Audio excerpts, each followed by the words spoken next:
Alrighty, so this is part 2 of B2.2 and 2.3 cell specialization and differentiation and compartmentalization workbook. Starting on, I think, the third or fourth page too. It's the stem cell page. Again, this is mostly stuff that we went over in class, but just in case, I figured we'd go over it again. So with your stem cells, they're essentially just unspecialized cells. So after fertilization, a multicellular organism is produced through repeated cell divisions, with all cells generated being genetically identical. So that's mitosis, which we'll talk about in our next little unit when we talk about cell cycle, and mitosis, meiosis. However, initially all cells are unspecialized. Only later do they differentiate and become specialized through gene expression. This unspecialized start is what allows you to develop cells at first and grow, and then later on they specialize. And then from there your cells will just grow, maintain, repair, apart from like some stem cell niches. And so in multicellular organisms, different cells perform different functions. What does the term cell differentiation mean? I don't know what color to call this. I think gray-blue. We'll make the writing for it teal. It's not going to match amazingly, but light blue is already something else. And so cell differentiation is just the process that leads to the formation of specialized cells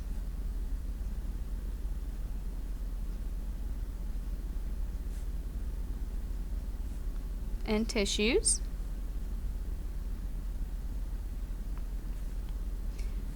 cells develop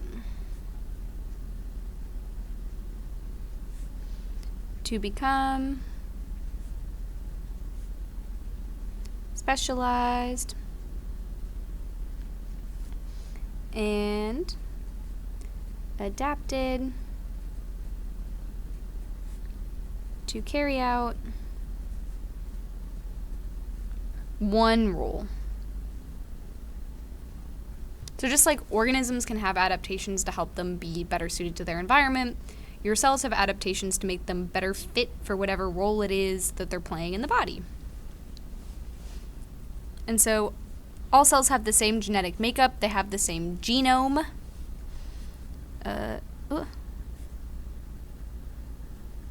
Which is just all of the genes in an organism. But when cells become differentiated, genes are switched on or expressed while others are not.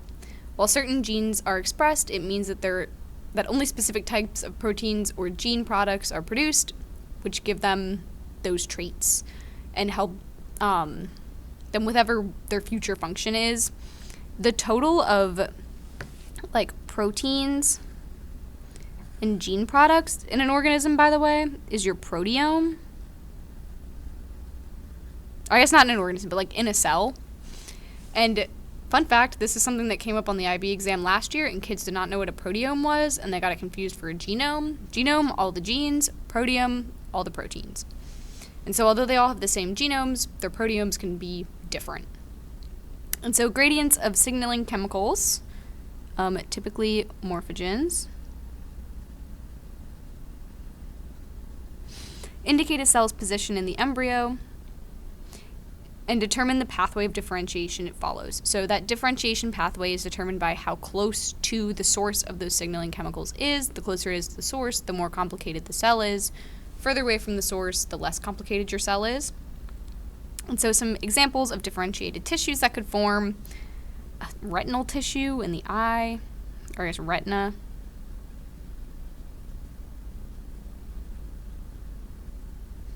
Retinal tissue in retina. I feel kind of stupid writing that, but okay. Retina.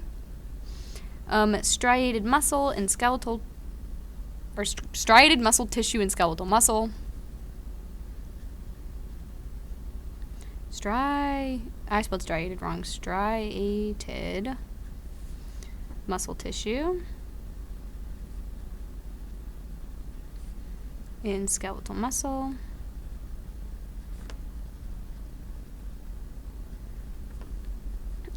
intestinal cells with microvilli.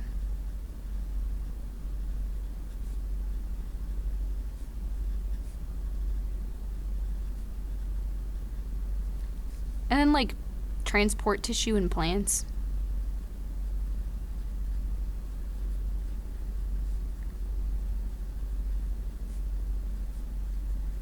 Those are like really the most common ones that you'll see.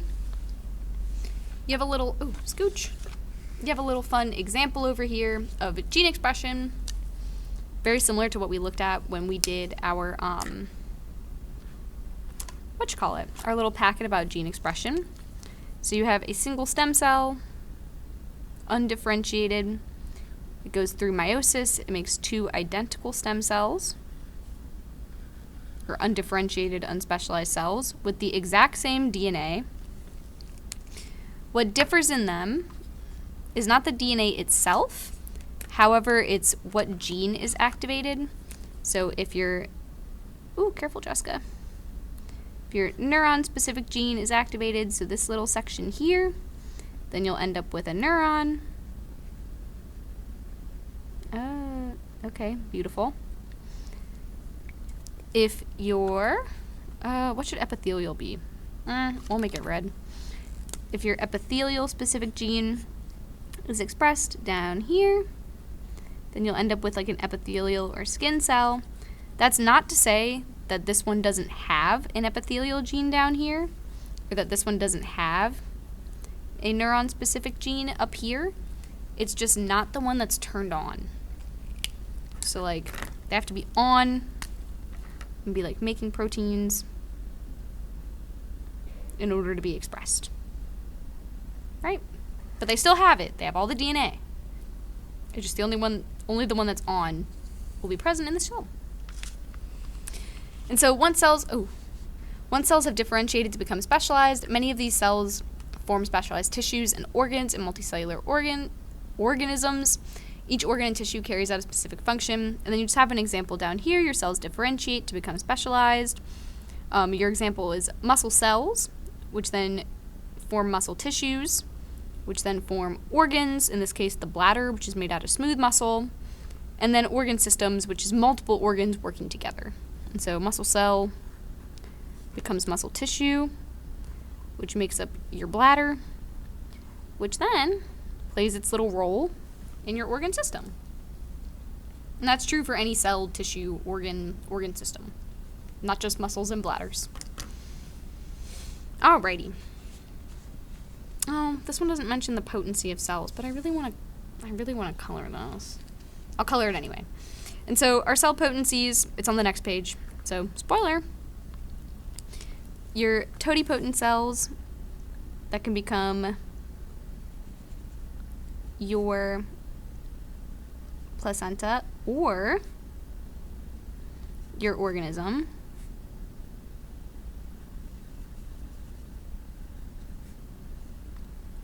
Go all the way up to your morula. Careful, careful.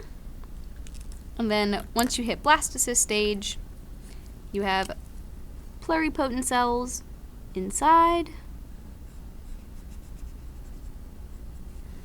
And then your multipotent cells, which will further develop into your placenta on the outside. And then once you're a full-blown embryo, you are pretty much just multipotent cells. I couldn't help it, I'm sorry. Alright, on to our next one. So I did a lot of pre-coloring because it's just reading. And so, your two things that really make up, or I guess the two things that really make your stem cells special is that they're undifferentiated, and so they can become specialized. They have endless self-renewal, so they can continuously divide way longer than a regular cell will. A regular cell will get a couple divisions, and then its DNA will get worn out because it's so specialized, and it's being unzipped, unwound, and then replicated. And it'll stop dividing at a certain point, whereas stem cells, they can divide endlessly, which is seen here. And then you have potency, which is the capacity to differentiate along different pathways to become specialized by switching on and off different genes. And so stem cells are typically more potent than any other cell. They can become multiple different cell types within different levels of potency, which is why all of our determiners for how many cell types they can become end in potent, because it's a descriptor of the cell's potency. And so between embryonic and adult stem cells, your embryonic stem cells are found in early embryo tissues only up to about 5 to 7 days after fertilization in your blastocyst. Before that, they're totipotent. And then to get your pluripotent stem cells, which is usually what we talk about being used for stem cell research, that's only in your blastocyst. Adult stem cells found in older embryos after 7 days, and adult tissues in your brain, heart, bone marrow, lungs, other organs, other niches, your hair follicles. Those are exactly the same. So cord blood stem cells, placental stem cells, infant, adult, those are all adult or multipotent stem cells. The only time that you get those pluripotent, embryonic stem cells is when you have a blastocyst. And so, again, down here, is this straight? Yes. You have your totipotent cells in your morula.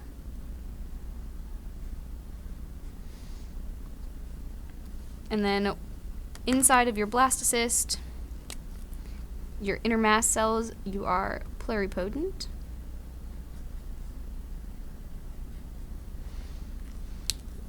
And then your placental cells on the outside of your blastocyst are multipotent.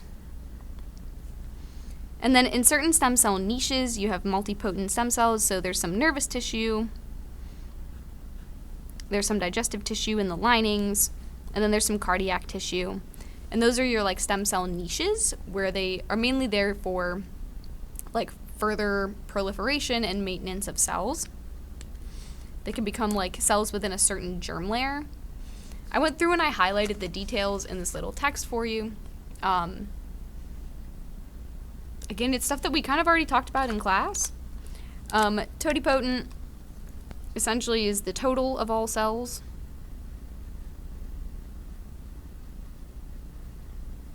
It can be placenta or body. Pluripotent, I like to think plural words, it can become many, many, plural. It's any body cells.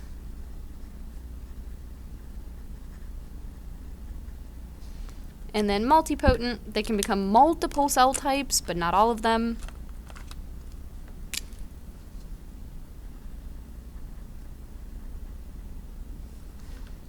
Within a germ layer / niche.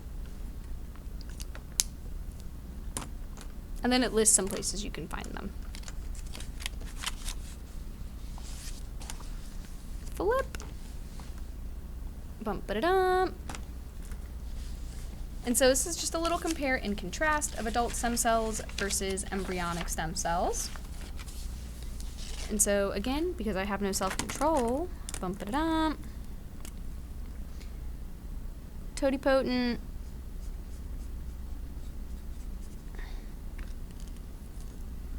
Pluripotent. Pluripotent. Oh, where's brown? There it is. Multipotent. Multipotent. Actually, I guess this isn't really multipotent at this point. This one's fully specialized. I take it back. But there's multipotent cells in your niches. All of these niches, bone marrow, adipose tissue, your liver, your heart, your fibroblasts in your skin. Your blood cells are specialized. They come from bone marrow. Some of the cells in your brain, some of the cells in your epidermis. All of those are multipotent. I lied about the neuron. Don't do that part. And so then to compare them for your embryonic cells, stop it. It's fighting with me, I'm sorry. So they are in early embryo tissue, like your blastocyst and morula. Their purpose is to develop into an organism. So body cells, placenta. You have your totipotent cells and the morula, which are like, oh geez, how am I gonna fit this in? Placenta or body. You have pluripotent cells,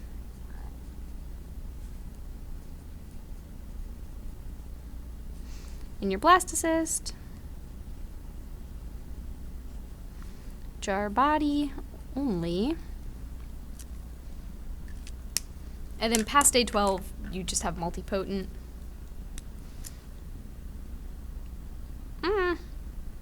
I guess it says cord and stem cells. So past day 12 embryo.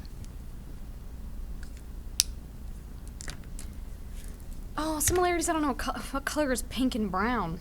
I'm supposed to make it the teal for stem cells. It's gonna be so ugly. Oh well, it's fine. So they all have endless self-renewal.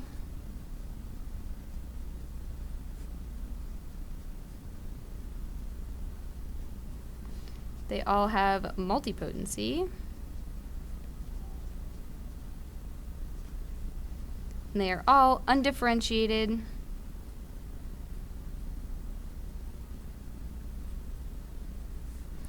But able to become specialized.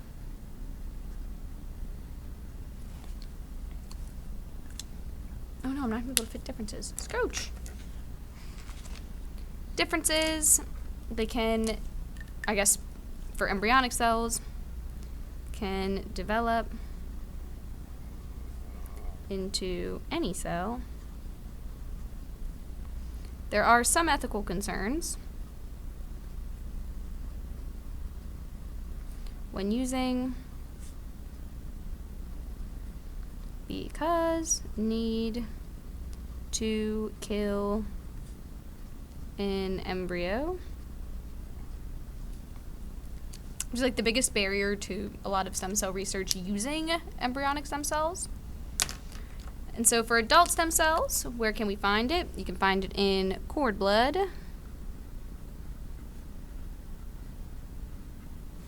the heart, and the brain, bone marrow, lungs, liver, hair follicles, and like little niches. What is their job? Maintaining cell supply and repair. They are only multipotent.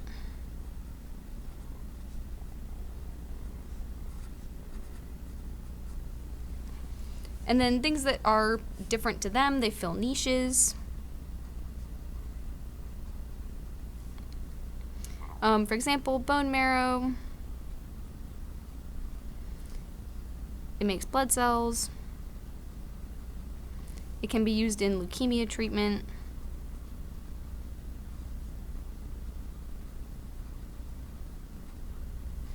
And then hair follicles do hair growth and skin repair. There's just like less ethical concerns.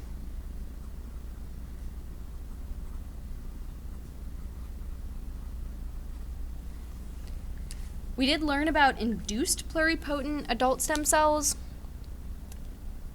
In this case, it's just comparing of naturally occurring stem cells. Induced pluripotent adult stem cells can be pluripotent. So I guess possible induced pluripotent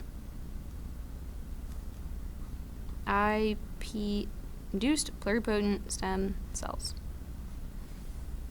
iPSCs. All right.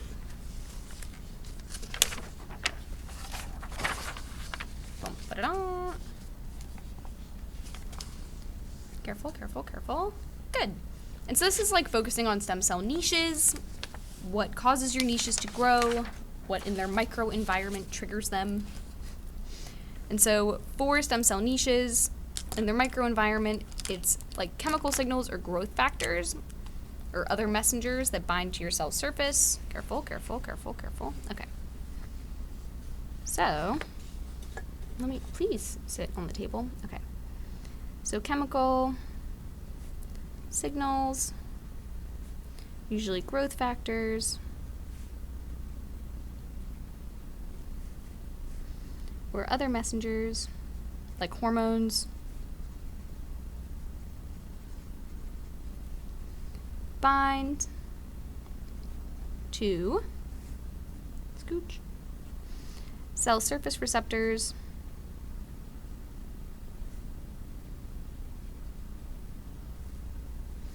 to trigger the stem cell to either 1, stay undifferentiated,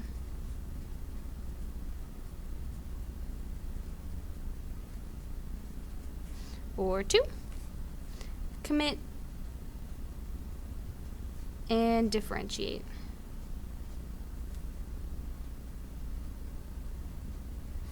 By causing gene expression.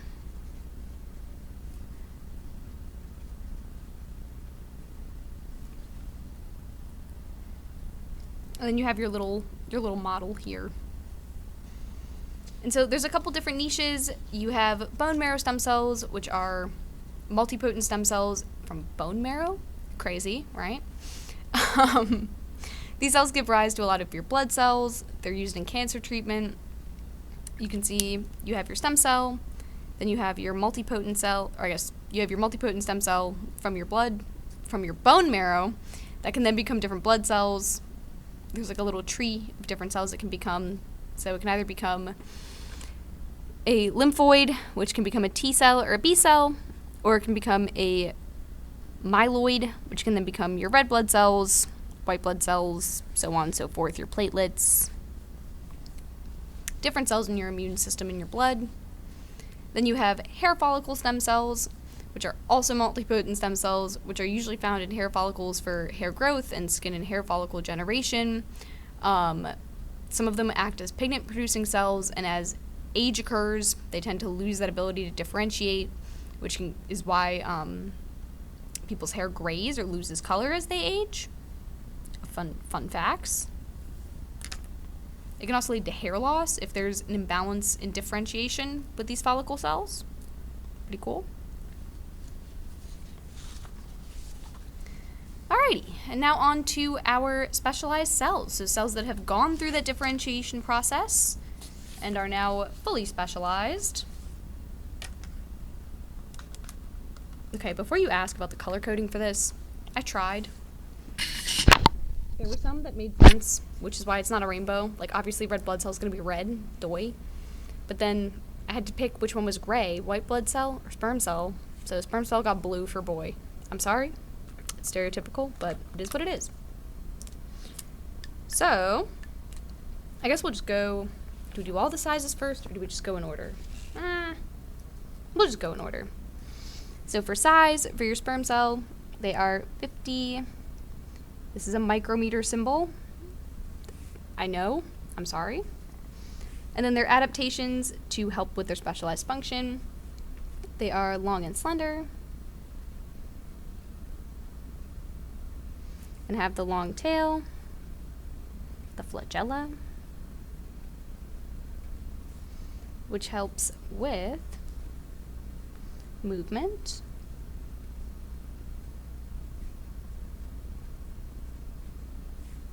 They have their midpiece, which has many mitochondria.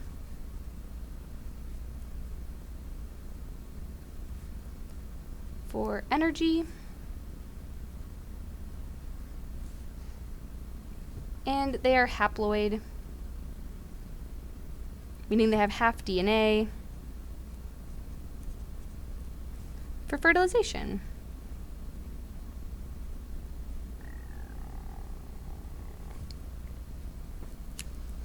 And they're tiny. They're super duper tiny. Versus your egg cell, which is yellow because egg yolk. Don't ask me. I don't know. They are very large. They are, in fact, the largest cell. They are 110 micrometers. They have the largest volume of any human cell. Crazy. I'm so sorry. It allows for food storage, for zygote.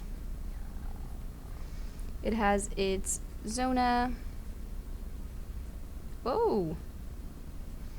pellicida for fertilization, and it's haploid with 1/2 DNA for fertilization.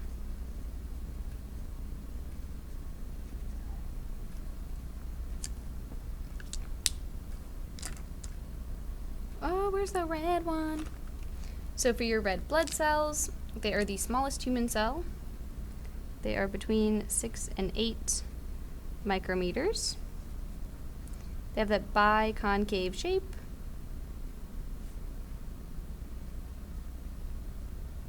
And they're flat to increase surface area for gas exchange.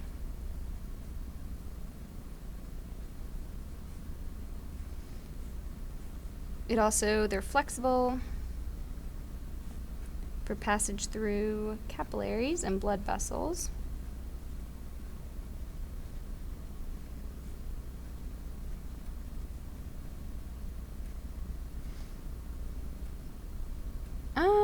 Oh, and they don't have a nucleus.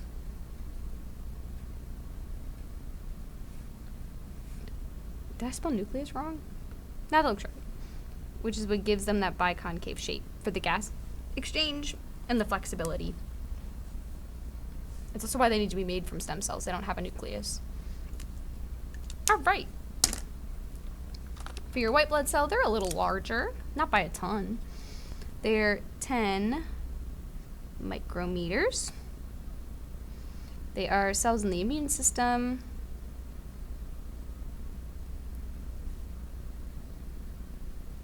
With many types.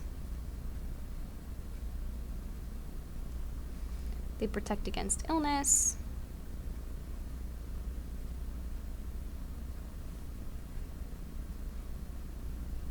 And can produce antibodies.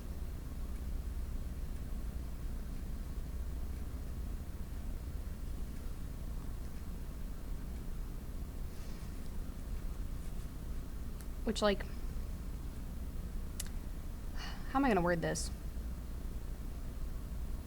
Helps against viruses? Against virus. Okay, sure. They can also take in and destroy pathogens.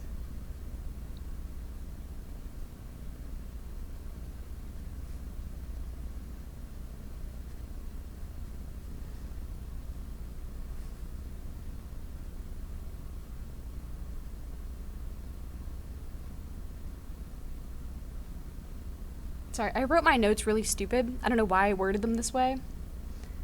I wrote volume large, space large, ER Golgi.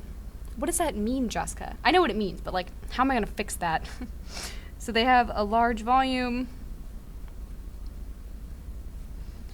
which gives them space for a lot of Golgi / RER for maximum protein synthesis to accommodate for all their specialization in immune defense. All right, next up we have our motor neuron, which, its main goal is to carry electrical signals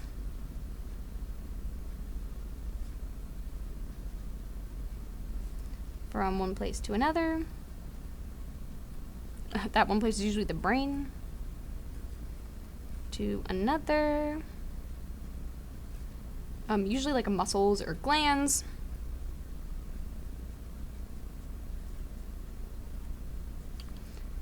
They are long / thin in the axon to carry the signals.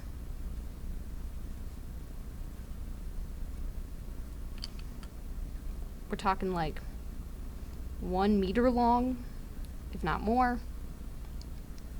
Myelin sheath.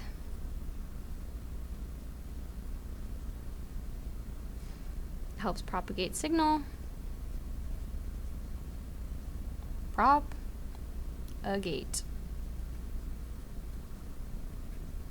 Dendrites and synapses.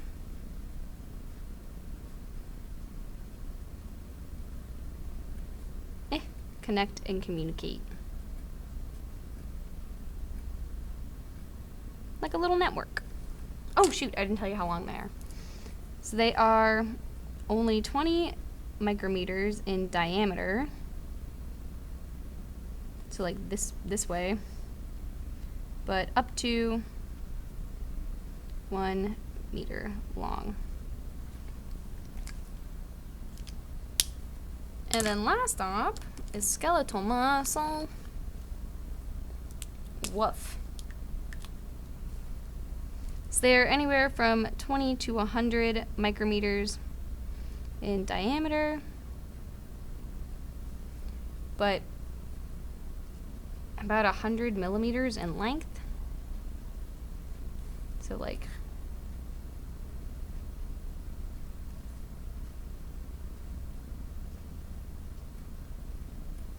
that. Oh my goodness gracious. My foot fell asleep. Ah! So they are long and large to exert force, to contract. They have multiple nuclei because they fused at some point. They are contractile fibers.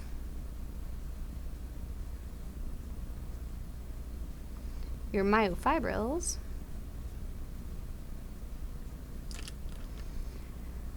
For contraction, if that wasn't clear. And they have assay to volume ratio is high for oxygen in and CO2 out. And I think that pretty much summarizes all of their little adaptations. However, there's in-depth pages about these, so no need to worry. Alrighty. So surface area to volume ratio, again, we covered this a ton in class, so I don't feel the need to spend like too much time on it. I think the key things are like why it matters is more so what needs to be kind of gone over. And so for surface area to volume ratio, a lot of it is based on what needs to go in and out of a cell and what the cell needs to actually do to function, so that like metabolism piece of it. And so for things that go into a cell, you have oxygen, nutrients, water, energy, and then for things that leave the cell, CO2, carbon dioxide, waste, and like heat or energy loss.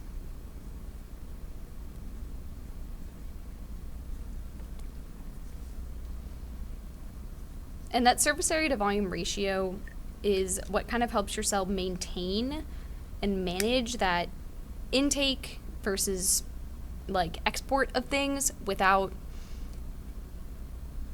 having to have such a high metabolism that it needs to like be running at 1,000,000 miles per minute to maintain like heat and energy function. And so for your surface area, the structure that represents the surface area of a cell is, spoiler, your cell membrane. And what does your cell membrane do? It does the exchange of heat through radiation, convection, and conduction. And it does exchange of materials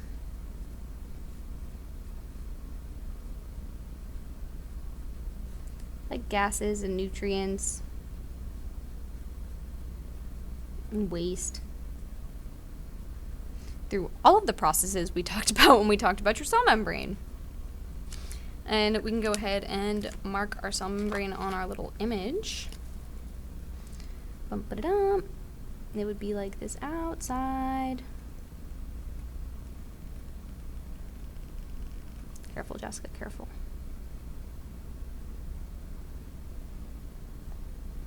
Careful, careful, careful, careful, careful. Area, your surface area. Crazy. And then you have your volume, the section of your cell that represents your volume. Open!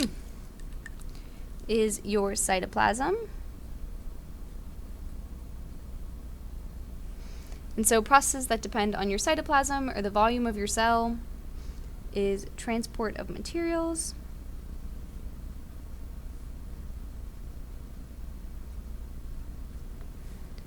and your metabolic processes.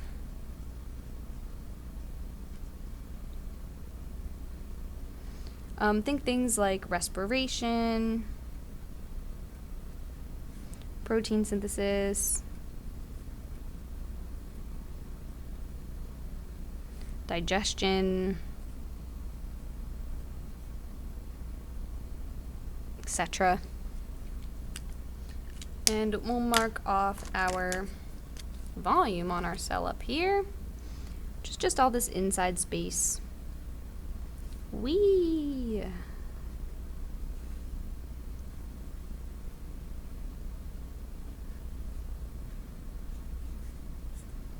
No!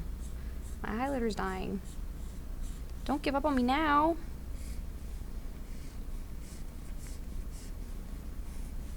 Come on. Come on, come on, come on. Oh, that was painful. Okay. I think I have another one of this one. Maybe? Yes, I do. Victory. All right.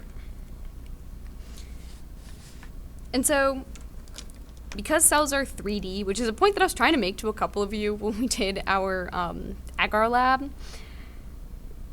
as they get larger, their volume increases, and their volume's going to increase much faster than their surface area does. When their volume gets bigger, the rate at which they can transport things gets slower. Imagine having to pass a pen from where I sit in the room to somebody who sits in the back room versus passing a pen to somebody who sits right next to you. When that volume or that space gets bigger, things take a little bit longer. Your surface area, although yes, it does increase as your cell gets larger, it does not increase at the same rate. Your surface area is just the outside, So although the inside gets bigger and bigger and bigger at like a times 3, your inside only gets bigger times 2 each time. Or your outside only gets bigger times 2 each time. So they don't increase proportionally, so you can get a huge volume before you have enough surface area to compensate, or you can get a really large surface area but not have enough volume to have enough metabolic processes to compensate for that heat loss. And so having that balance in your cells and having the specialized structures we'll look at next that help cells to increase surface area without changing their volume is really important to how a lot of things function efficiently and are able to do what they need to do. Bum-ba-da-dum. All right, this is the math that we've already done. I'm going to leave you all to do this math on your own. Same with this section. Do this on your own. We've already done this math. You can figure it out. I believe in you. I highlighted this page, but I think you can do this one on your own. I think you got it.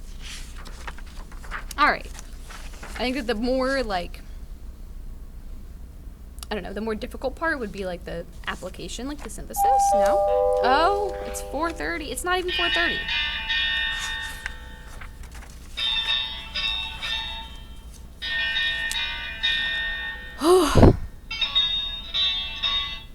Alright, y'all. It's time to come on down. Get on down and give up partners. It's almost 4:30, so you better hustle on down. Have a great day. Get good sports. End the play. Okay. And so, again, I'm so sorry, it was very distracting. And so again, one of your bigger issues with having big surface area to volume ratio is that you can have so much space for transport, which you'd be like, oh my gosh, that's so excellent. But it can also be kind of a downside, especially when we're talking at an organism level and not a cell level in terms of heat loss. Like your little mousy mouse that has a huge surface area to volume ratio because it's so small loses a ton of heat. And so its metabolic processes have to go like overtime to try to compensate for that amount of heat lost. Whereas your elephant, who has a huge volume but not that much surface area, loses just a little bit of heat. And so it doesn't need to do as much to compensate for that heat loss. Also, climate plays kind of a big role in that, but that's beside the point for right now. And so why do small animals like mice lose heat so quickly? Because where's the blue for surface area? Because their surface area is large compared to their, where's the pank for volume, compared to their small volume. And so transfer of energy across body surface is fast. Excessive heat loss is compensated for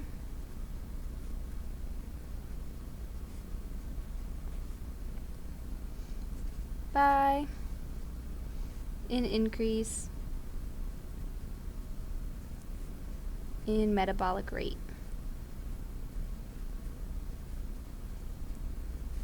Or energy produced.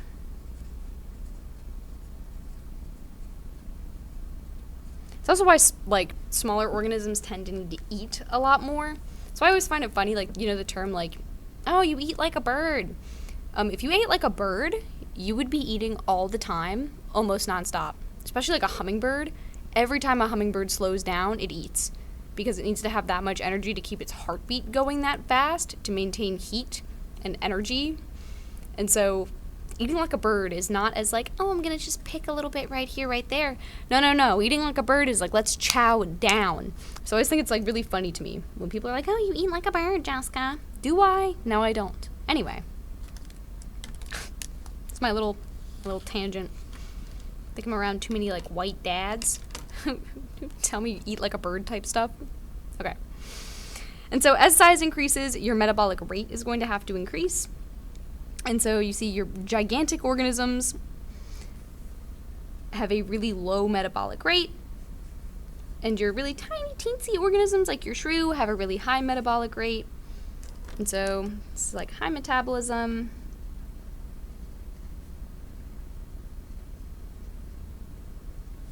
low metabolism,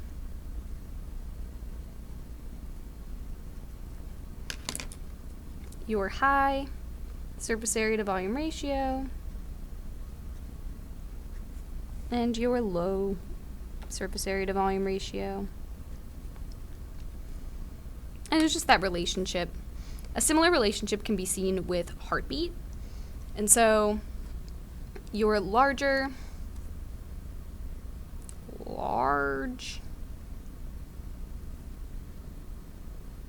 surface area to volume ratio equals high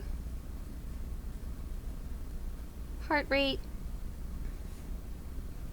to compensate for heat loss at rest. Your small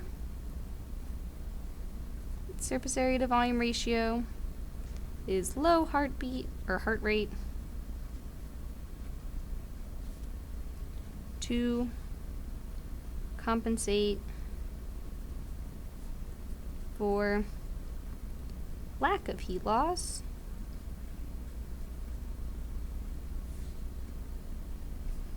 and high nutrient demand.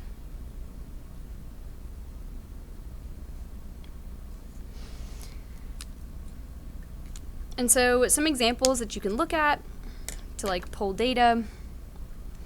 So let's find something on here that's on both. Is the shrew on here? No, of course not. What do we got? Got mouse? Yay! Okay, we have mouse.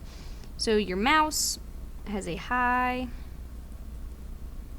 surface area to volume ratio, meaning it has a really low volume, and it has a really high heart rate. What's another tiny one?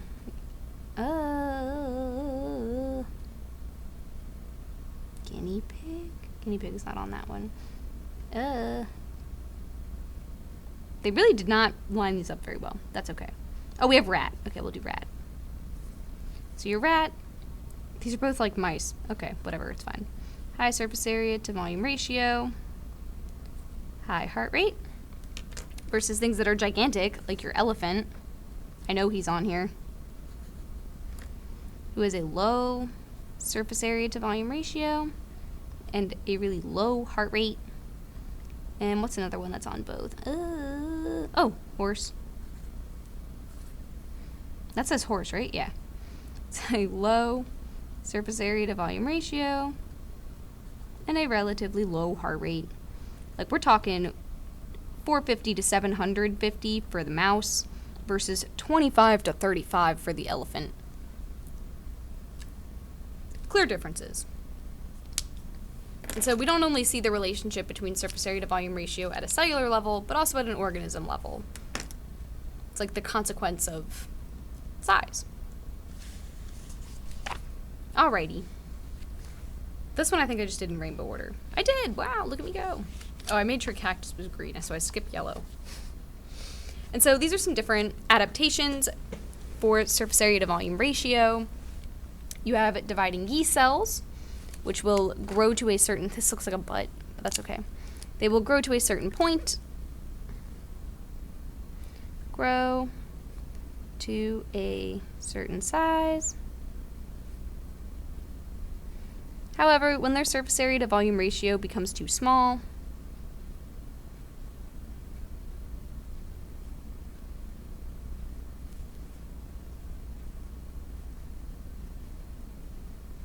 or the cell gets too big. In other words, it divides into 2 new daughter cells.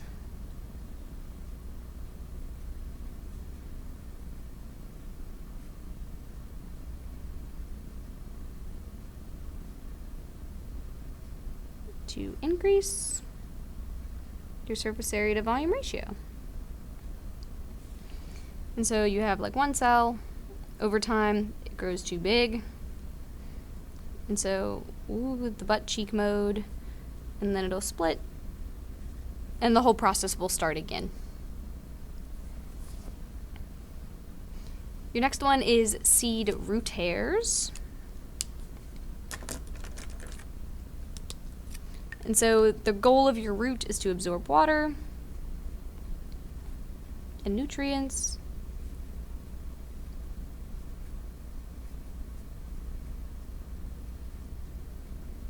from the soil. And so by growing root hairs,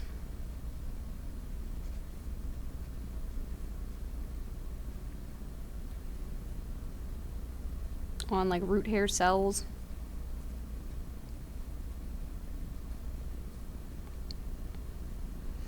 which are just like cells, where am I gonna put this?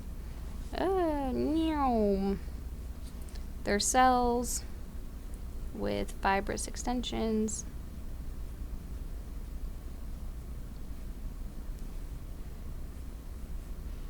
It causes your roots surface area to volume ratio to increase and makes water and nutrient uptake more efficient.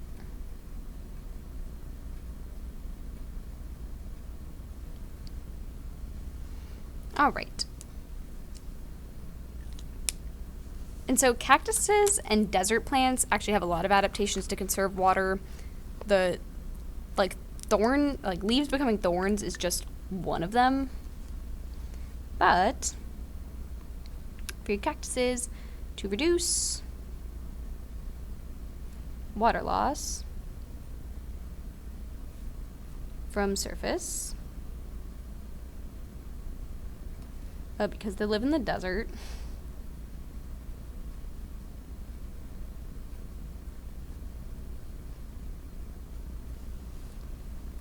it reduces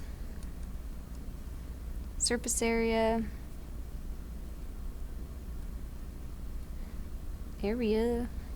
with modified leaves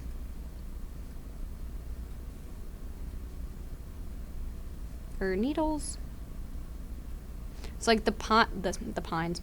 The spines on a cactus were once their leaves, but now they've adapted to just be little needles. Because, like, if they had, like, a gigantic leaf,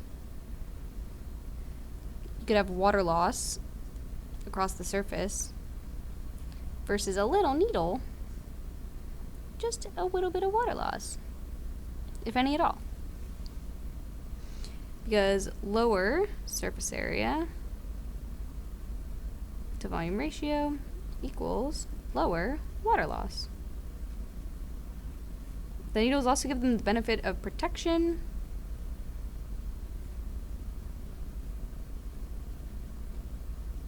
and reflecting sunlight. It's a win-win. And then last up, we have villi and microvilli in your small intestine. So small intestine's goal in life is to absorb nutrients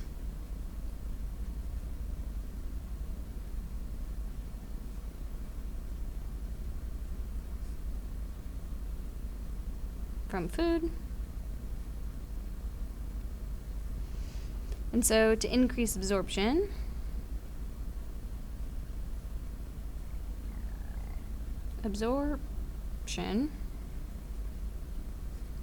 without increasing volume or transport time,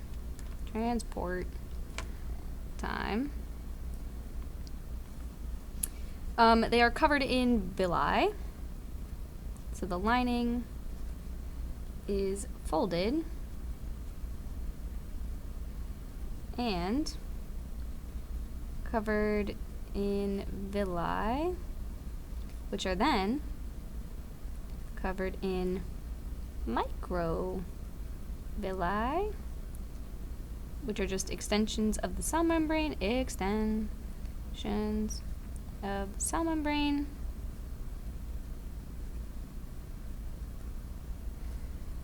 to increase surface area, for absorption. And so the inside of it, not only is your intestine itself folded, but then they're folded into these villi, which then on the outside have little cells with even more little folds. Double the folds, double the surface area. Crazy. Okay.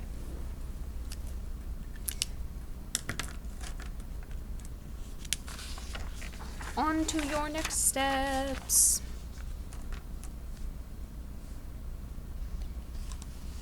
Bum, bum, bum, bum, bum.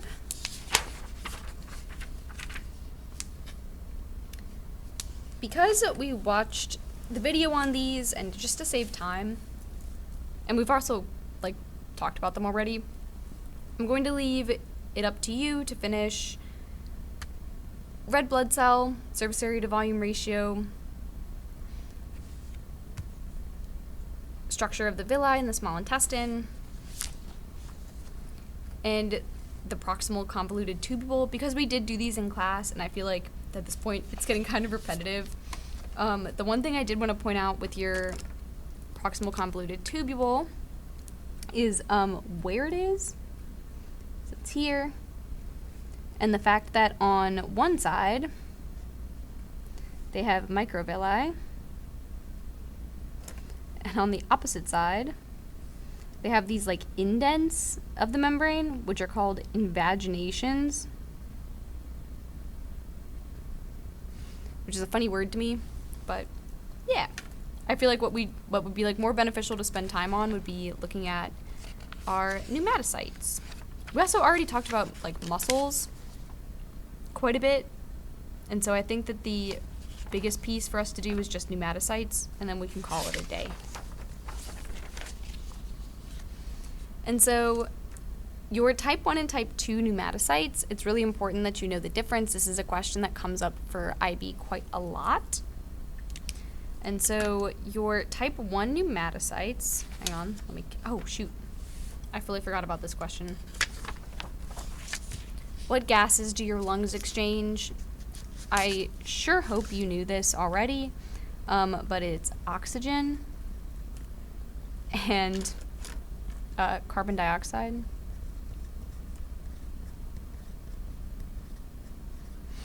And when we're talking about our alveoli, we're talking about the sacs inside of your lungs, but we're zoomed into the single cells of one alveoli. And so if this whole thing is your lung area, these little sacs are your alveoli, and we are looking at the cells in just one. And so from your lungs, inside of your lungs, you have your trachea, your bronchioles. On the ends of your bronchioles, you have your alveoli for gas exchange. Just to give you an idea of what we're talking about.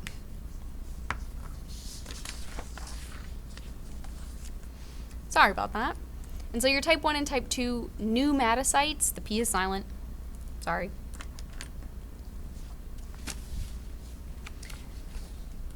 Have two different roles where both of their jobs is for gas exchange and maintenance of this alveoli.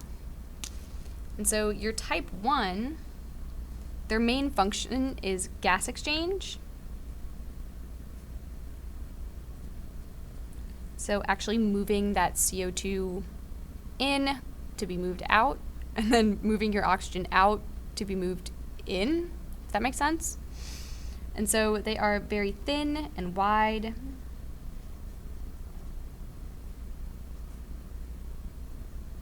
They They have very few organelles, so they can have such a small volume. They have small cytoplasm for fast transport. They're only separated by cell membrane from a capillary.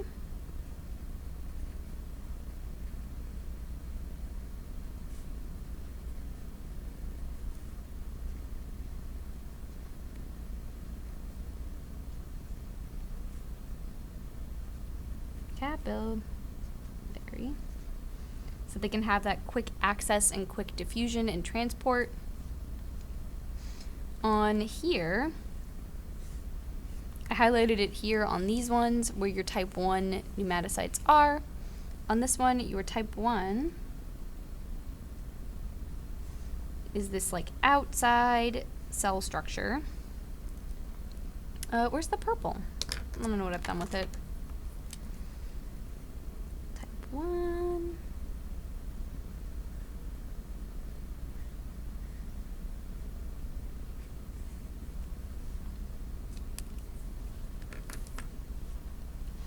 And then type 2, its goal in life is to produce surfactant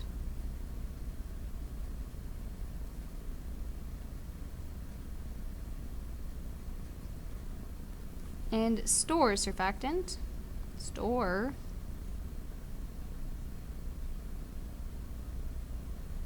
in lamellar bodies,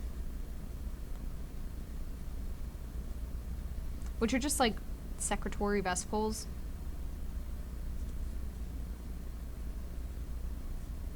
See? They're like, oh no. See? There they are. There's your lamellar bodies. And so they are like cube shaped.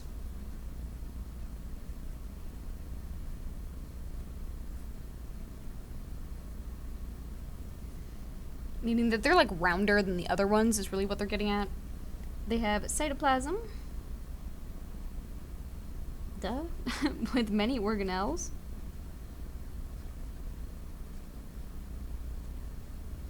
Mainly your RER, your Golgi, your mitochondria for that production of surfactant. And they have lamellar bodies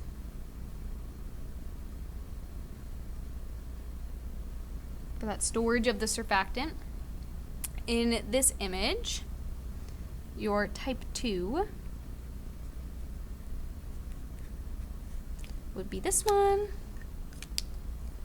with its little lamellar bodies in there.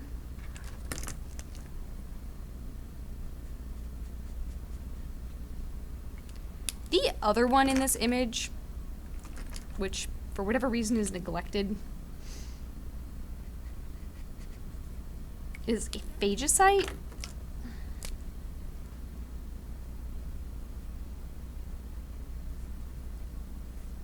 And its whole goal is like protection against infection.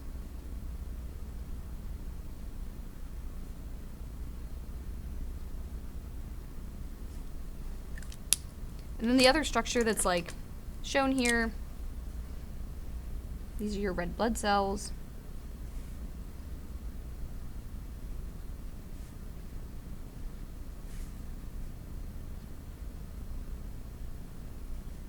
I spelled blood wrong. I'm leaving it. Your red blood cells. And then, like, your capillaries. Where's the red highlighter? Oh my god. There it is. Meow.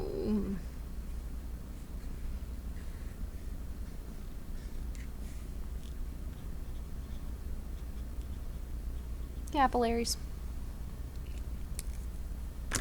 Alrighty. And so what is your surfactant and like why do we care about it? So your surfactant, that's the wrong one. I guess we talked about type 2 in light blue. We'll talk about surfactant in dark blue. And so your surfactant is like a detergent or like soapy like mixture. Detergent like mixture of lipoproteins, or like fatty proteins, and phospholipids. Didn't think you could run from them, did you? Phospholipids.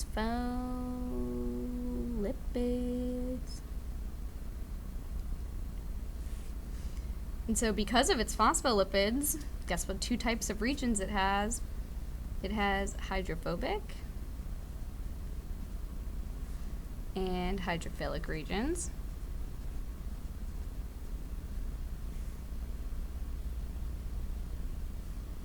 That line, the inner alveoli,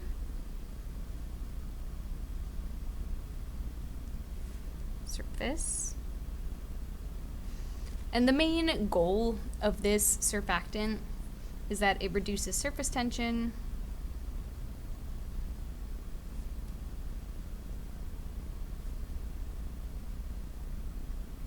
and the moisture can help facilitate diffusion of gases.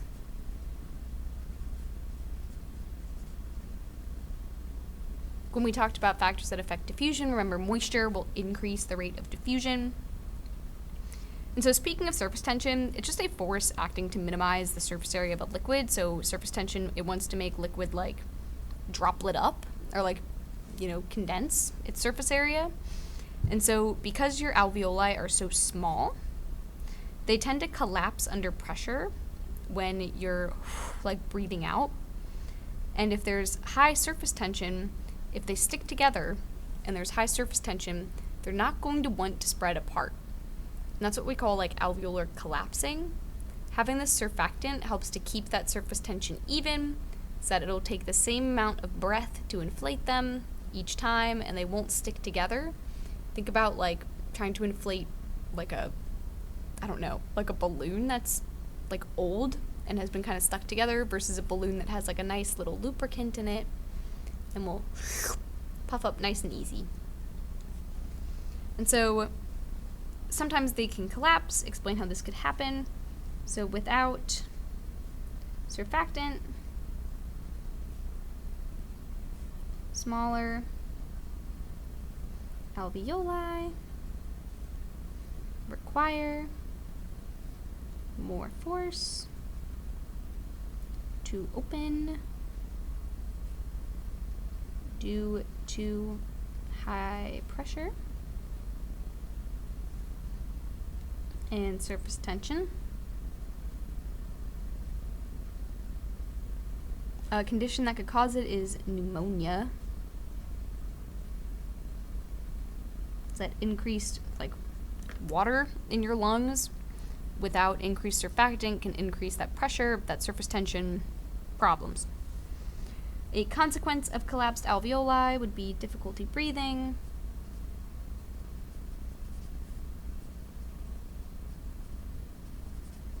and therefore poor blood oxygen.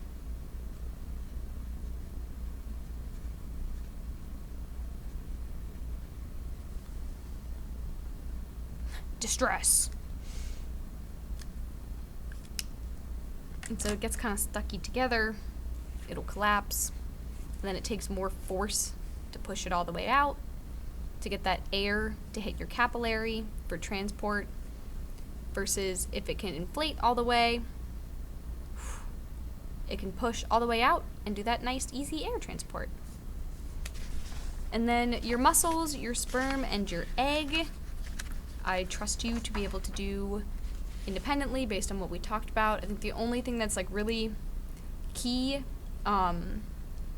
is branching to increase that surface area to volume ratio for gas exchange, intercalcated discs for communication because your heart needs to pump rhythmically together, versus your skeletal muscle where it's not quite as important if it's slightly off. Your cardiac muscle also only has one nucleus per cell versus your striated muscle, which is multinucleated and parallel. I think that's pretty much it. And then your sperm and your egg, I know we did in class. If you're like, what the heck, Miss White, for any of these, just come see me at lunch. I'm more than happy to walk you through it. show you my draft version. It's ugly. It looks like this, but I can show it to you if you need it. But I believe in you. You should be fine. Study up, review, quiz on Thursday. Good luck on the SAT.